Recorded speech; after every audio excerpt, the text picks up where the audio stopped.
Un poco, para antes de darle pie a los oradores que tenemos de lujo, quería comentar desde el periodismo cómo un poco nos topamos con las cooperativas, un mundo desconocido a priori, y que después fuimos descubriendo que eran esta figura que como son entidades sin fines de lucro, ustedes lo habrán hablado en el seminario, y que no tienen prácticamente controles, terminaron resultando una herramienta útil para maniobras delictivas, desde lavado hasta desvío de fondos oficiales en muchos casos.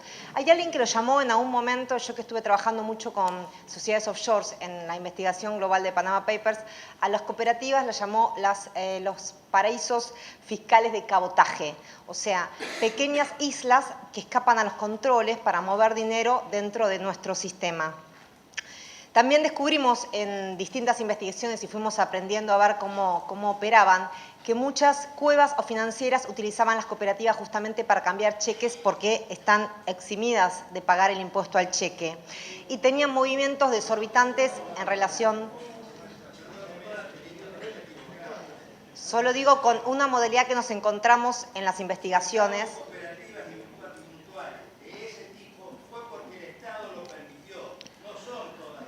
Seguramente.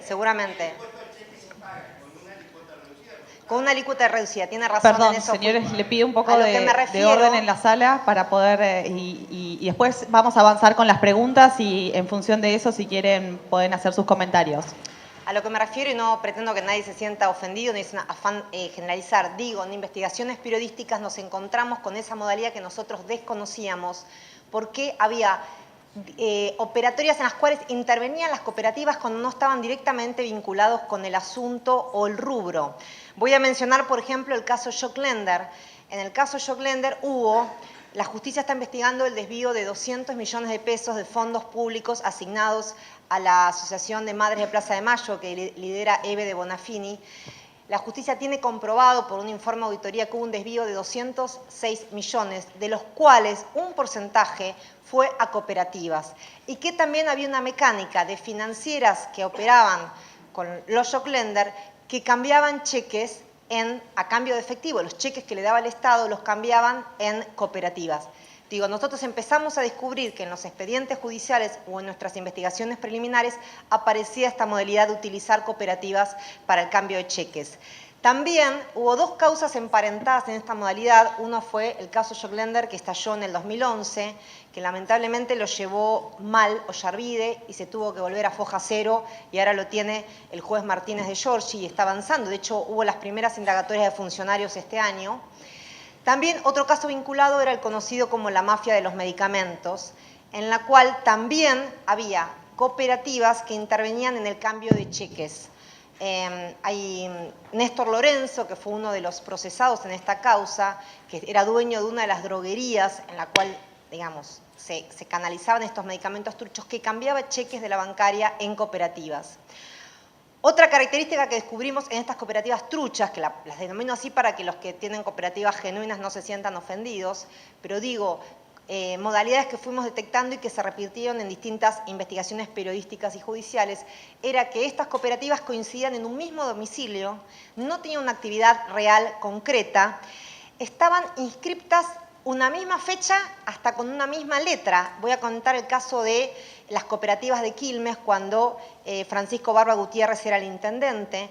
Había 10 cooperativas que figuraban como proveedoras del municipio y recibieron al menos 50 millones de pesos del Ministerio de Desarrollo Social a cargo de Alicia Kirchner durante la anterior gestión. Y estas 10 cooperativas no tenían una actividad real, estaban inscriptas con la misma caligrafía y en una misma fecha. O sea, eran cooperativas truchas, sellos, simplemente para permitir un desvío de fondos oficiales, una modalidad similar también que podría repetirse a un punto también con el caso de Milagro Sala, que el fiscal, el doctor Lelo Sánchez, va a explayarse. Quería mencionar, bueno, el tema de los medicamentos truchos, el caso Joclender, las cooperativas de Quilmes como otro ejemplo. En ese caso los fondos eran para el Plan Argentina Trabaja, que está destinado justamente a cooperativas de gente que se reúne, que necesita trabajo genuino y que da una prestación a cambio de recibir un subsidio del Estado y que muchas veces fueron utilizadas políticamente. Y mencionar un caso reciente, no quiero entrar en detalle de Milagro Sala porque me gustaría que lo explique el doctor, con el caso de la cooperativa Pibes Villeros, que fue la que se hizo conocida por el video en el cual se ve que retiran el efectivo del Banco Nación pocos días antes, justo los días de cambio de gobierno. El caso último que dio a conocer justamente Nico Viñaski, que fue el de una cooperativa constituida por jubilados, subcontratada por el Correo, el Aldabón, para hacer el reparto de correspondencia de ARBA, cuando esta cooperativa no figuraba inscrita oficialmente para realizar esa tarea. Y después también había que ver si efectivamente el Correo necesitaba subcontratar a una cooperativa para hacer un reparto de correspondencia, si era necesario o no, y al menos entre 2011 y 2015 recibieron 61 millones de pesos, siendo que esta cooperativa tenía como síndica y uno de sus 13 integrantes fundadores a la madre de la expresidenta Cristina Kirchner. En todos estos casos, que fueron investigaciones que se iniciaron en el periodismo o en causas judiciales que el periodismo también avanzó en simultáneo, apareció esta utilización de cooperativas con un fin delictivo, ya sea para el desvío de fondos, para el lavado del dinero, para cambio de cheques en forma irregular. Entonces, me parece que fue una modalidad que era interesante nosotros poder conocer mejor y que también despertó, bueno, supongo, alertas en el término de su uso ilegal. Le doy paso después de esta introducción al doctor Lelo Sánchez, y que conoce muy bien el tema que involucra a las cooperativas vinculadas a la Tupac Amaru. Bien. Hola. Buenas tardes. En primer lugar, quería agradecer a Juan Félix la invitación. A mediados de septiembre él estuvo en Jujuy junto con el doctor Fle para dar una conferencia acerca del lavado de dinero, que resultó muy útil, enriquecedora, al igual que la charla que tuvieron con los fiscales. Bien, hecha esta aclaración, yo me desempeño como fiscal general de la acusación a partir del 4 de enero de este año, como consecuencia de la reforma judicial iniciada a partir del 10 de diciembre del año pasado. Se autonomizó el Ministerio Público desde el punto de vista funcional y comenzó a tener una autarquía financiera y, bueno, a regirse en un modelo bastante similar, de hecho de allí fue tomado, que en la provincia de Santa Fe. Dentro de un modelo procesal de la provincia de Jujuy que es diferente al que rige en la Nación, donde hay jueces de instrucción. Allá son los fiscales los que llevan adelante la investigación, lo que se llama el modelo acusatorio, partivo o adversarial, y los jueces tienen un rol de control de las investigaciones autónomas de los fiscales. Es público y notorio que hubo un mal denominado acampe en la provincia, específicamente en la plaza central de la ciudad de San Salvador de Jujuy, y se inició una investigación con motivo de esa actividad.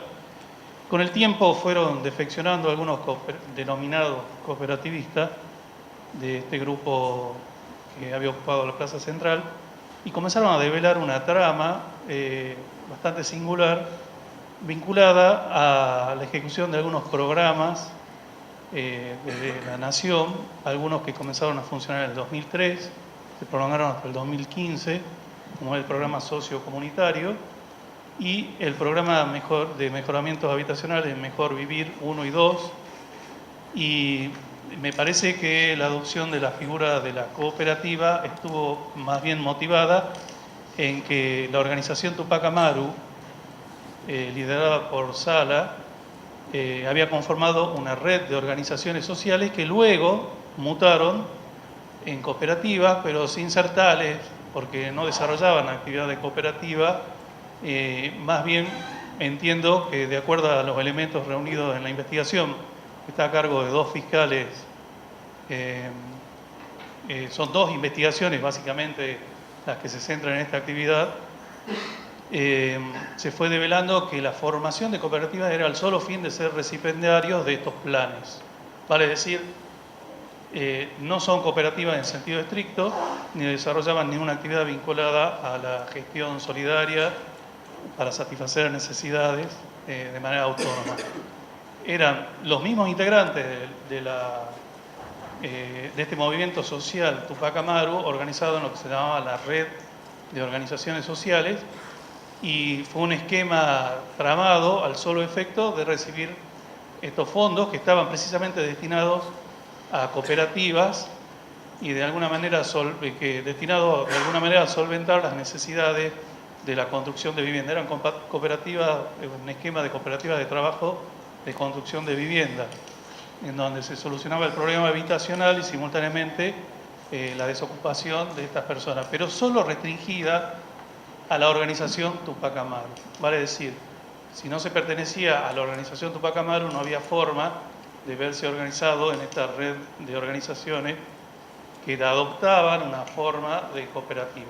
Y digo que no eran cooperativas como tales, porque estamos hablando de, en la investigación en donde aparece este caso de Pibes Villeros, que es una denominada cooperativa, eran simplemente lugartenientes de Milagro Sala que adoptaron esta forma para recibir los fondos. Y hay un total de 170 cooperativas, mal denominadas cooperativas, en este esquema que es la hipótesis de trabajo en las dos fiscalías.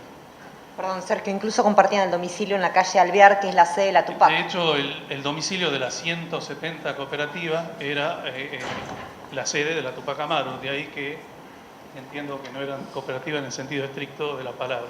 Era una cobertura, una desnaturalización de la figura de la cooperativa, una malversación de este esquema social utilizado al solo efecto de recibir los fondos que en un principio se utilizaron para paliar la crisis que ocurrió en Jujuy respecto a la política habitacional, y fue evolucionando con el tiempo hasta incluso suscitar la formación de un organismo dentro del propio Estado, denominado Unidad de Ejecución Provincial, al solo fin de agilizar los trámites para recibir el dinero y eventualmente, según surgen de elementos probatorios incorporados a la causa, retornar a la ciudad de Buenos Aires, o más específicamente, en todo caso, a la Quinta de Olivos. Esa es la hipótesis de trabajo que se está llevando adelante. Son investigaciones muy dificultosas, y digo que hubo una suerte de evolución, porque al principio estamos hablando de tres causas acumuladas en una, en donde se descubrió la hipótesis de actuación de una asociación ilícita, y se le atribuye la jefatura de esa asociación ilícita a Milagro Sala, y que funcionaba supuestamente a través de extorsión a los fines de procurar que los mal denominados cooperativistas pudieran cobrar cheques de hasta 50.000 pesos, y ese dinero iba a parar a fines diferentes por los cuales habían sido librados dentro del programa Mejor Vivir.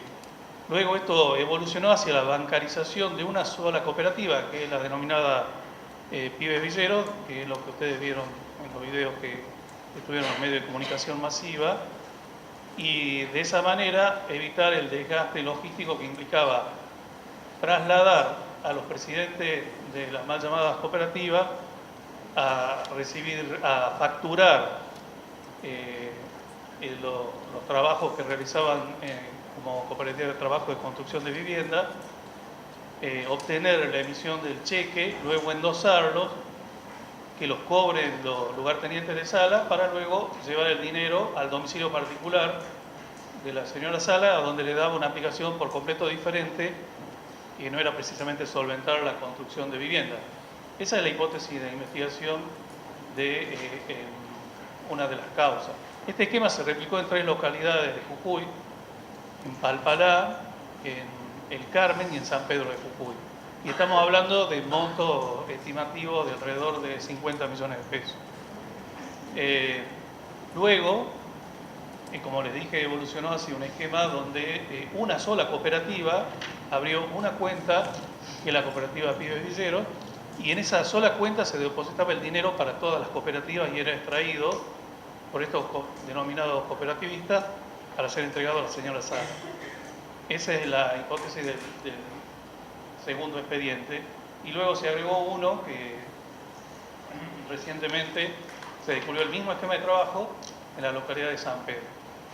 Bien, esa es la causa donde se investigan estos ilícitos, en donde la organización Tupac Amaru mutó en una organización que presenta rasgos típicos de una asociación ilícita, de manera tal que entiendo que la formación de cooperativa no respondió a las necesidades, sino al hecho de adecuarse a los programas nacionales para solventar la construcción de viviendas sociales. Por otro lado, hay otra causa que está de investigación mucho más compleja, donde están involucrados 150 cooperativas, mal denominadas cooperativas, en donde hay implicados exfuncionarios del Poder Ejecutivo, incluso el exgobernador, toda vez que se creó un organismo al solo efecto de eludir los controles contables, financieros, administrativos y jurídicos del único organismo que se encarga de la política habitacional en la provincia de Jujuy, que es el Instituto de Vivienda. Un organismo de 550 personas organizado para controlar la aplicación de fondos a donde debían ir. Se creó un pequeño organismo de 15 personas denominado WEB, en donde comenzaron a sustituir el rol del IBUC para facilitar el flujo de dinero, y hay incluso declaraciones que dan cuenta de que no sabían qué hacer con el dinero, que ni siquiera era solicitado, sin embargo llegaba a raudales y simplemente se limitaban a armar expedientes, a dar una apariencia de legalidad y para que lleguen más rápido a manos de la jefa de esta organización. Sergio, tengo entendido que organismos oficiales de Jujuy le pidieron información a la UIF para ver si había reportes de operaciones sospechosas sobre estas cooperativas que funcionaban bajo el ala de Tupac Amaru. ¿Hubo respuesta de eso de la UIF? Sí, recientemente, creo que ayer, llegó la respuesta. Esto es noticia, todavía no lo sabíamos. Noticia. Y bueno, se va a analizar por parte del fiscal actuante. En cuanto específicamente a la cuestión, para que se den una idea de los montos de dinero que se manejaban, lo que se ve en el video de la cooperativa Pibe Villero es la extracción de 14 millones de pesos y reflejan una extracción llevada adelante el día 9 de diciembre del 2015, va a decir un día antes de la asunción del nuevo gobierno. Sin embargo, se inició una nueva investigación porque en esa cuenta hubo movimientos por 350 millones de pesos a lo largo del año 2014 y 2015. Va a decir, una cantidad exorbitante de dinero, y cada vez que se avanza en las investigaciones se va develando un aceitado esquema de funcionamiento de esta organización destinada a defraudar al Estado más que a cumplir los designios de un verdadero grupo de cooperativas. Bueno, quizás podemos habilitar las preguntas después. Ahora lo escuchamos al doctor Bonadío. Gracias. Primero, los agradecimientos de rigor a la gente de la FINIT, siempre me cuesta decirlo, por esta invitación. De todas maneras tendrían que revisar el plantel de la Fundación que decide quiénes vienen a estos lugares, porque es la segunda vez, el segundo año consecutivo que me invitan. El primero lo puedo haber atribuido al desconocimiento, el segundo es ya un error de ustedes. Voy a empezar, digamos, pegándome un tiro en el pie. ¿En qué sentido lo digo? En un sentido un poco, digamos, figurado, que tiene que ver con criticar lo que me da de comer todos los meses, que es el pobre y vapuleado Código Penal argentino. Los sectores parlamentarios de la Argentina, los sectores políticos argentinos tienen una característica, sobre todo con algunas leyes o con algunos hechos puntuales que se van poniendo de moda en el mundo, como la trata de personas, que no por ser grave, en realidad, digamos, hoy en Buenos Aires, por lo menos en la justicia federal, hay una epidemia de causas de trata de personas, que obviamente no lo son. Muchos son talleres clandestinos en términos laborales, o sea, de trabajo informal. Otros son departamentos donde se atiende cuestiones de prostitución, pero todo es trata de personas. Si uno mira el análisis de la legislación, que es lo mismo para la trata, que fue lo mismo para la droga en su momento, que fue lo mismo para el lavado de dinero, se ve que hay una morosidad en los organismos políticos de toma de decisiones en la Argentina, hasta que las situaciones internacionales nos ponen en un apriete donde en realidad los legisladores lo que hacen es tomar una convención determinada o las recomendaciones de un organismo determinado y lo plasman en una ley. Lo que no tienen en claro es que ese tipo de cosas hay que primero adaptarlas a las condiciones de hecho y de derecho que funcionan en la Argentina. Después de este largo introito, lo que voy a decir es que en realidad el Código Penal, entre otras de los parches que tiene, saben que es un código que tiene un delito que se llama el rapto de mujer honesta. Está vigente, es un tipo penal vigente, en el cual el 80 o 90%, hablo de lo que sé, el 80 o 90% de los porteños que vivimos en la ciudad de Buenos Aires estamos incursos en ese delito, porque muy pocos tienen papeles para mostrar por qué viven con la señorita que viven. Y ese es el rapto de mujer honesta. Jamás en mis 24 años de juez, jamás lo apliqué. Viene con cuestiones que son mucho más modernas.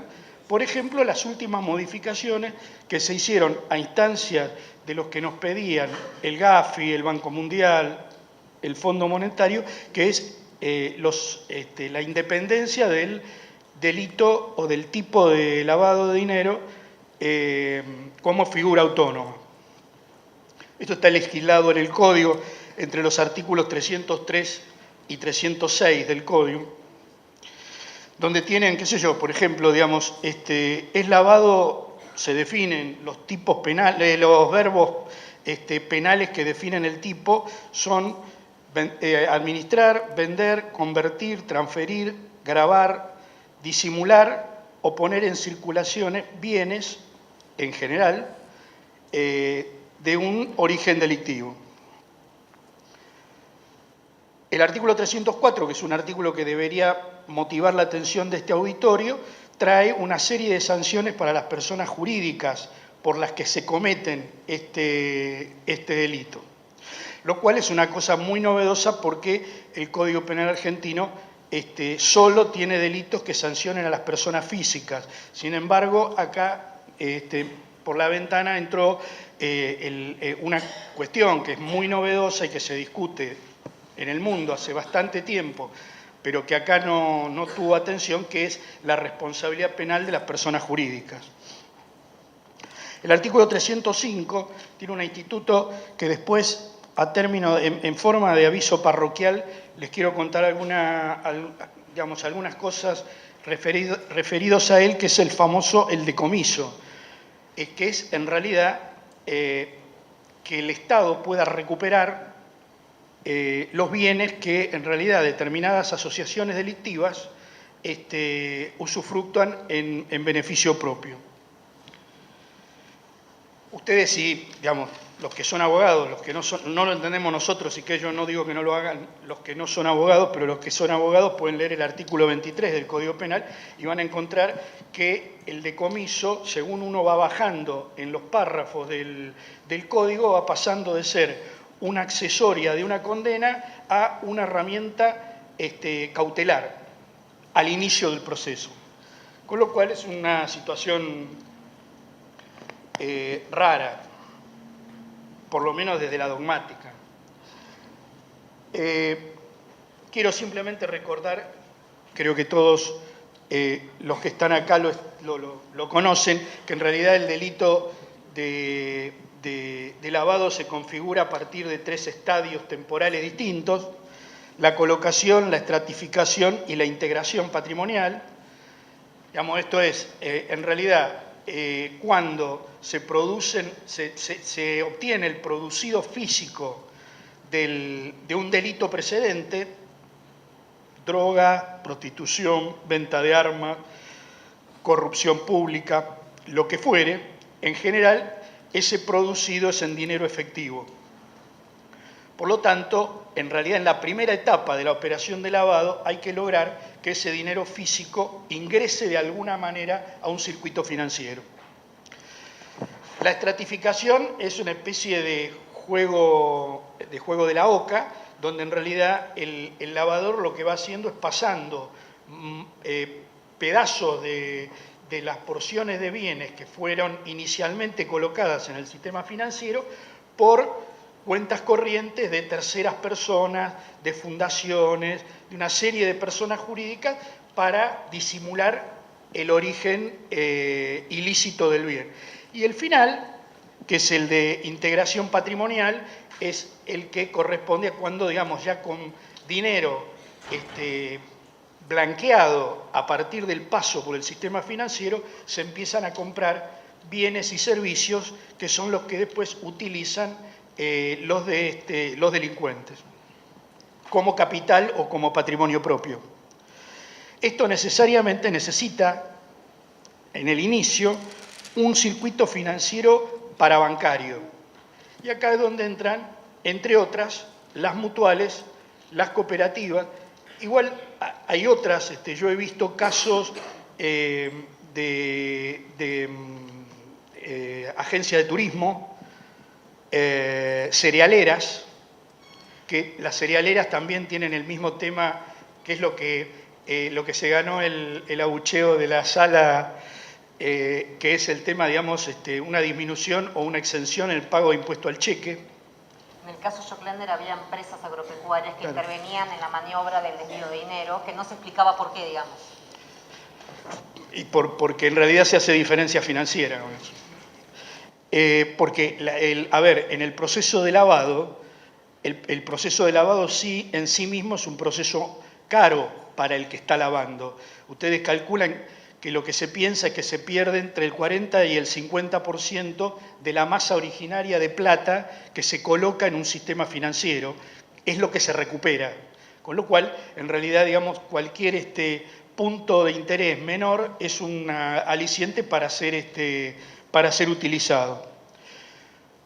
No hablemos de delitos, de otros delitos. Si solo pensamos que en la Argentina los economistas calculan que hay como mínimo un 30 o un 40% de economía informal, esto hace, y estamos hablando de economía informal simplemente de evasión impositiva, no otra cosa, eso hace que los circuitos de lavado estén muy aceitados en el sistema parabancario de la Argentina.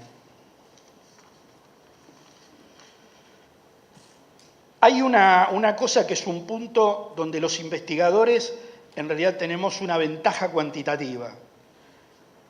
Se use una cooperativa, se use una mutual, se use una cerealera o una agropecuaria, siempre en un determinado momento el circuito parabancario necesita ingresar al sistema bancario formal. Siempre. Porque si no, lo que tendría es una circulación de plata negra, con lo cual no es el chiste. Que en un determinado momento hay que ingresar. Ese es el momento donde en realidad es la oportunidad para tirar el medio mundo y pescar, desde el punto de vista de los investigadores que tenemos este tipo de cosas. Esta operatoria de enganche con el sistema financiero formal tiene dos puntos, que es, por lo menos, esta es mi experiencia personal, donde yo siempre vi que esos dos puntos siempre estaban de una u otra manera presentes. Uno lo adelantó María, que es el tema, que es el tema de controles escasos. Controles escasos sobre las cooperativas, las mutuales, las casas de turismo, las casas de cambio, en general, digamos. Por ejemplo, en la Superintendencia de Bancos del Banco Central, en realidad lo que, digamos, el 80 o 90% de su trabajo es controlar la banca formal. El resto hace como un masomenismo de que todo esté en regla, pero tampoco sin mirar mucho. Esta es una característica, la escasez de controles de los procesos de seguridad bancaria, y el otro es, en realidad, dentro de los bancos, tener empleados infieles, que son los que permiten este saldo. No les voy a decir a ustedes, digamos, por ejemplo, los cheques no a la orden solo pueden ser cobrados en cuentas corrientes de la persona a favor de la cual se libró el cheque. Si yo quiero ceder un cheque a la orden, hay todo un procedimiento que tengo que hacer una cesión de derechos. Con lo cual yo lo que voy si no soy el que está, el titular del cheque, tengo que ir con el cheque y con la hojita del escribano, con la cesión de derechos. Bueno, yo tuve un caso donde en realidad en un banco muy importante de Plaza,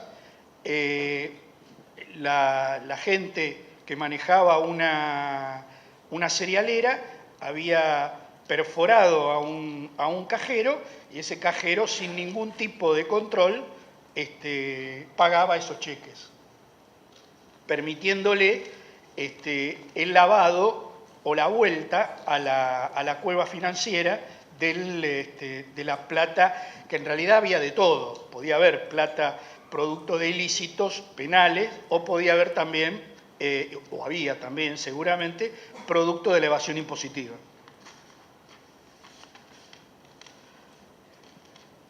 De dos o tres causas que cuando me invitaron a venir a hablar estuve ojeando, mirando, para ver cuál era la metodología que yo veía en las causas.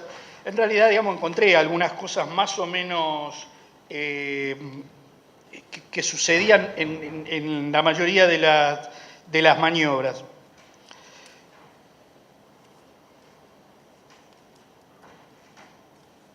Estas cooperativas mutuales, o como quiera, digamos, también tienen un punto débil, que es que en realidad cuando proceden a ingresar a la banca oficial, como decía el fiscal, en realidad la cooperativa, que en su caso es la que se bancarizó oficialmente, cuando empieza a presentar sus papeles, estoy hablando de sus balances, de sus movimientos, de sus flujos de efectivo, digamos, son siempre infinitamente menores que lo que en realidad en el día a día mueven en el manejo de cheques.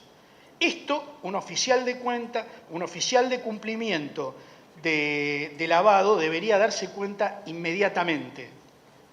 No puede, con lo cual, en realidad, si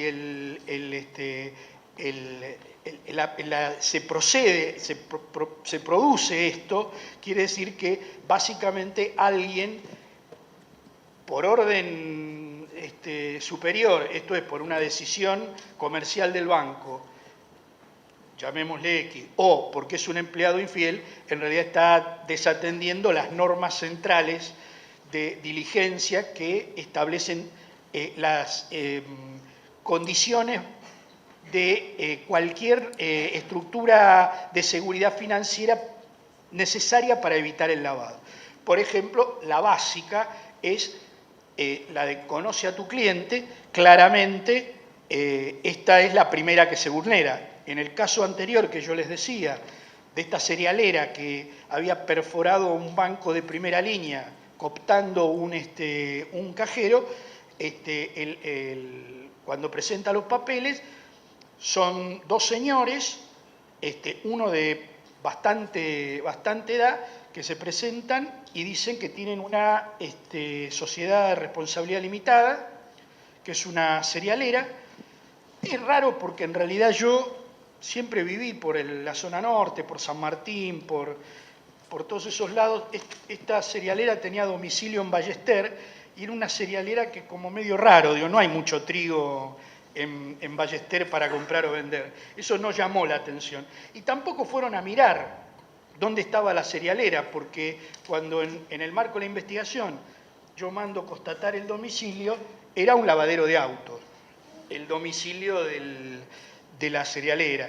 Y el señor de 80 años en realidad no tenía la más pálida idea de lo que le estábamos preguntando cuando lo citamos y le dijimos, bueno, ¿usted firmó esto?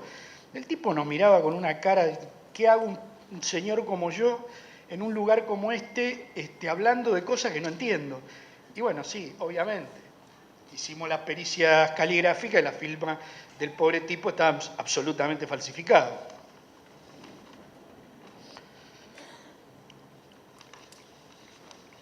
Eso es algo que solemos hacer los periodistas, ir al lugar a ver si existe o no existe. Claro. Que la justicia a veces tarda un poco más, pero es lo básico, lo primero. No, por eso. Por ejemplo, en un caso concreto que yo en realidad en este momento estoy investigando, la gente de la Procelac, cuando recibió este informe de que podía haber una cooperativa de crédito que estuviera lavando activos, lo primero que hizo fue preguntarle al INAES que le diera un informe sobre la cooperativa. Entonces, el INAES lo primero que dijo es que la entidad presentó una declaración jurada en la que no figura el monto de facturación anual ni el volumen de los ingresos obtenidos por la entidad. Esto es lo que yo les decía antes, hay una total desproporción entre los números formales con que la mutual, la cooperativa, informa al INAES, al banco, a quien sea, y después al manejo real de efectivo que se ve en esa cuenta corriente, que es un taxímetro que no para de ponerle ceros al número. Y, por ejemplo, en este caso, tampoco la cooperativa había acreditado que tuviera un manual de estilo en el tema del procedimiento de lavado, ni se habían tomado el trabajo de copiar algún otro que había dando vuelta por ahí, ni bajarlo de internet, ¿cómo se llamaba? El vago.com, buscar un... El rincón del vago. El rincón del vago, el rincondelvago.com, y en realidad hacerle algún adorno y presentarlo. ¿Perdón?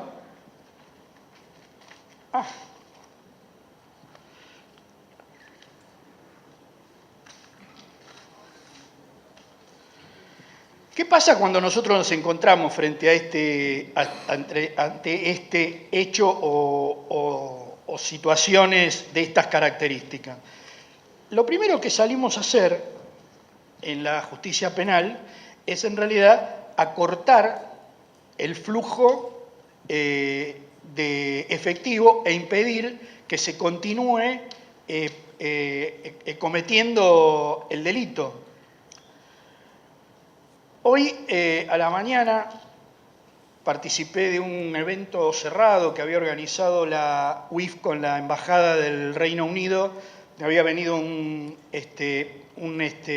especialista internacional, un inglés, que usó una palabra, digamos, diciendo qué es lo que había en este momento, qué es lo que era la moda en Europa de la justicia penal europea, y era una extinción de dominio por disrupción del delito.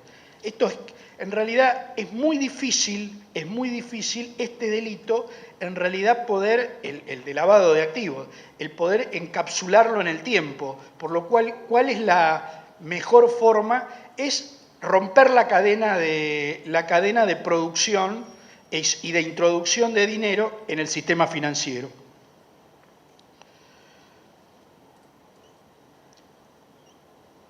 En Argentina, nosotros, digamos, Estados Unidos, que es uno de los países en el mundo que más ha insistido en el tema del decomiso como herramienta de presión sobre las organizaciones del crimen organizado o los flujos de financiamiento del terrorismo a partir de lo que ellos llaman el decomiso equivalente, esto es, tengo la impresión que vos, en realidad, por tus cuentas pasaron 100 millones de pesos y yo te encontré 100 millones de pesos en otra cosa, aunque no sean los de este delito, y te decomiso eso. Nosotros los argentinos, el sistema penal argentino, tiene una muy baja aceptación de esto. Decomiso es un instituto que es conocido desde la Edad Media.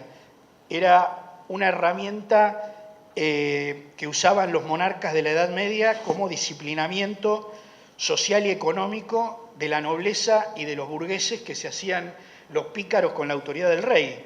Ir y sacarle todo, decomisarle su fortuna. La llegada del liberalismo y la defensa de la propiedad privada, que ideológicamente hace el liberalismo, hace que ese tipo de herramientas de investigación quedaran como violatorias de los estatutos constitucionales que se fueron dictando en las naciones a partir del siglo XVIII-XIX. Y el decomiso quedó como una accesoria de la condena. O sea, una vez que uno era condenado, se le podía pedir que en forma de reparación del daño ocasionado, en realidad entregara determinada cantidad de bienes o de dinero. La aparición en la forma de combatir al delito organizado a partir de la década de los 60, de los 70, la necesidad en algún punto de los países centrales que eran víctimas de algún tipo de proceso de guerra civil o terrorismo, el IRA en el Reino Unido, en España los vascos, la ETA, las Brigadas Rojas en Italia, llevó a que tanto las organizaciones de cumplimiento de la ley como la justicia penal saliera a buscar las líneas de financiamiento que tenían ese tipo de organizaciones, y una de las formas de estrangular operativamente a esas organizaciones era cerrarle las canillas del financiamiento, que no tuvieran capacidad logística para operar. Crimen organizado más financiamiento del terrorismo hizo que nuevamente el decomiso vuelva como a resurgir. Para cerrar, lo que quiero decir es que esto es un tema que tienen que asumirlo los fiscales y los jueces penales. Si ustedes le hacen caso a la prensa o le creen a la prensa, pero cuando se preguntan qué en realidad se desea de determinada investigación patrimonial donde se ven cuestiones de corrupción, la gente no dice tanto llévenlos a la cárcel como recuperen la plata.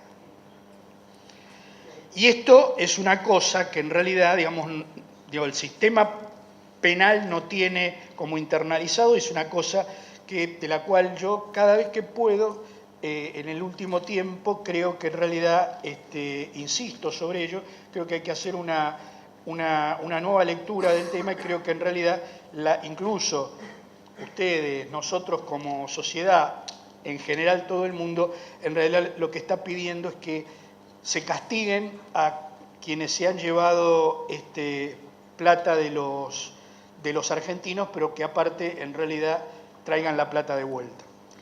Bueno, de hecho... Gracias.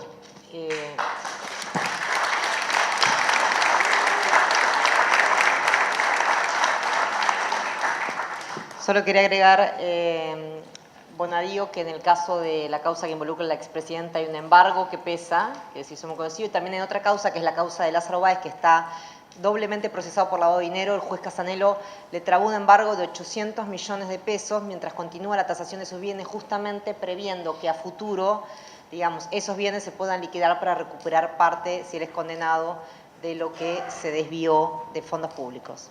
Abrimos una instancia, Raúl, de preguntas. No sé si está Juan, por el horario. ¿Ahora? ¿Ahora se me escucha bien? Sí. ¿Preguntas? Raúl. Ahí Raúl tiene una. Guarda con lo que vas a preguntar, Raúl. No, sí. Gracias por las explicaciones, y en realidad me parece que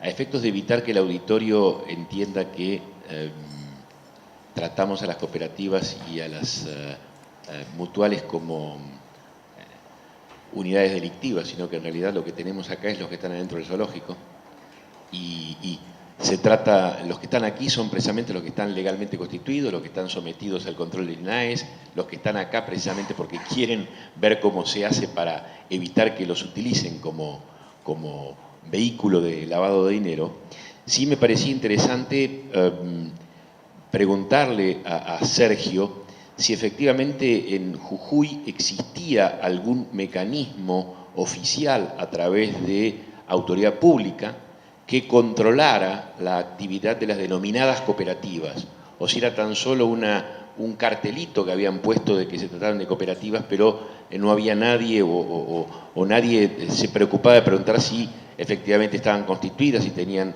algún estatuto, si tenían algún mecanismo de oficialización, si tenían reglas internas, autoridades internas, consejo consultivo, consejo de administración, si había algún organismo público o esto era tan solo un rótulo que habían utilizado, que es lo que ha provocado que en definitiva las cooperativas serias y legales terminen el día de mañana rotuladas como que también era lo mismo que los pibes villeros y que no lo son. Hay una instancia de control que es persona jurídica en el ámbito del Poder Ejecutivo. Hubo un hallazgo en el domicilio de la señora Sala de legajos incompletos, con falta de firmas, solicitando inscripción formal en el INAEF, que aparentemente nunca llegaron a destino, y la única que tiene una cierta formalización fue esta cooperativa Pibes Villeros, dado que fue bancarizada y evidentemente a los fines de esa bancarización tuvieron que presentar los papeles. Pero en general entiendo que no hubo ningún tipo de instancia de control en general. Sí quedaría en evidencia que el INAES no funcionó adecuadamente o no ejerció los controles. La verdad que eso es algo a dilucidar todavía en la causa. Ocurre que entiendo que no eran tales, eran solo sellos de goma utilizados para ser recipiendarios de estos fondos destinados a la construcción de vivienda, porque estaban dirigidos a cooperativas de trabajo. Ahora, que hayan sido cooperativas de trabajo con la formalidad del caso, los balances, los libros de acta, el control del Estado, del INAE o el autocontrol, como se dijo acá, me parece que no funcionaban así. En todo caso, no había asambleas, porque había asambleas únicas de toda la organización Tupac Amaru, es decir, no había distinción de la cooperativa Pío Villero, 18 de noviembre, el Negro Monzón, y una larga serie de nombres de fantasía, que como les dije en la investigación donde se está investigando por qué motivo o qué ocurrió con la falta de construcción en un programa que estaba destinado a la construcción de 8.000 viviendas, está acreditado en la causa que no se construyeron 2.800 viviendas y que además las que se construyeron mal, no son aptas para ser habitadas. Por tanto, en este sentido entiendo que no funcionó ningún tipo de control de ninguna naturaleza. Era simplemente una nominación cooperativa de trabajo para recibir los fondos, porque esos fondos estaban destinados, como les dije, a promover las soluciones habitacionales de gente de bajo nivel de pobreza y solucionar el problema laboral de estas personas. Sin embargo, eran siempre las personas de la organización Tupac Amaru y las cooperativas de trabajo consistían en una misma cuadrilla de trabajo que trabajaba para todas las cooperativas, a decir verdad. No pertenecían a ninguna en sí misma. Bueno, damos por finalizado entonces el panel. Le agradezco mucho por haber estado aquí.